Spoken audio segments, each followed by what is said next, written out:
Avec le casque, les vêtements, les accessoires de protection, c'est vraiment ce qui va nous aider comme motocyclistes à éviter les blessures ou même réduire quand il y a un accident grave, une chute. Bien, effectivement, d'abord, c'est le casque, la base. Puis ce qui est le fun aujourd'hui, on a un inventaire de casques, là, c'est large, donc entrée de gamme, aller jusqu'au plus haut de gamme, le genre MotoGP, donc tous les prix. L'important, c'est l'homologation, DOT, ECE et SNEL. On a même FIM, qui est encore plus haut pour ceux qui font de la piste de course. Puis après ça, le confort. Parce que le casque, on l'a longtemps sur la tête. Donc, c'est très important d'être confortable dans son casque. Que quand on essaie un casque, il faut avoir la petite joue relevée comme l'écureuil, parce qu'il faut que ça serre. Un, parce qu'on ne veut pas qu'on ait beaucoup de vent, donc le casque va se mettre à sciller. Et l'autre chose, c'est si jamais il y a un impact, quand on a un impact, ton corps se protège, donc il va contracter. Ta tête va rapetisser, tout va rapetisser. Donc, si c'est mal ajusté, c'est pas bon. D'où l'importance d'avoir un casque qui est bien ajusté et aucun point de pression pour le confort. On fait de la moto pour avoir du plaisir, pas pour avoir mal à la tête. Oui, mais on parle de casque, mais il y a aussi des équipements comme que tu portes en ce moment. C'est quoi l'utilité d'une veste gonflable? Bien, en fait, c'est de protéger, c'est de t'enrober d'un coussin d'air. Un peu le même principe que dans une automobile. Donc, c'est un coussin gonflable.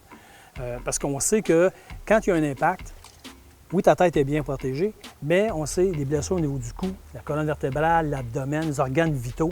Ce que ta veste gonflable va faire quand elle va se déployer, elle va venir tout protéger ça quand tu vas tomber au sol. C'est vraiment une bonne protection.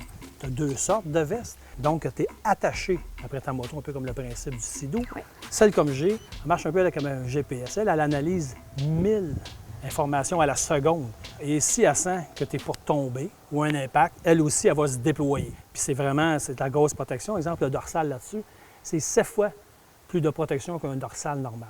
Donc, c'est bien fait, ça protège bien. Ça, tu la ramènes chez le détaillant, tu la réinstalles, il te la redonne et tu repars. Comment c'est accueilli dans la communauté motocycliste? Mais je te dirais que c'est bien reçu. On en voit de plus en plus d'ailleurs, donc la sécurité, ça devient important, les gens sont conscients. Puis quand tu l'essayes, de toute façon, tu l'adoptes. Je ne me verrais pas partir sans ma veste maintenant. Pour compléter notre équipement de protection, qu'est-ce que tu conseilles? Bien, c'est sûr, gants et bottes. C'est nécessaire d'avoir des bons gants, justement, qui sont rembourrés au niveau de la pompe pour éviter justement blessures, l'abrasion, donc brûlure, puis certaines fractures. Il y en a qui viennent protéger au niveau de la jointure. Puis au niveau de la botte de moto, comme je porte aujourd'hui, toi aussi, donc au-dessus de la cheville.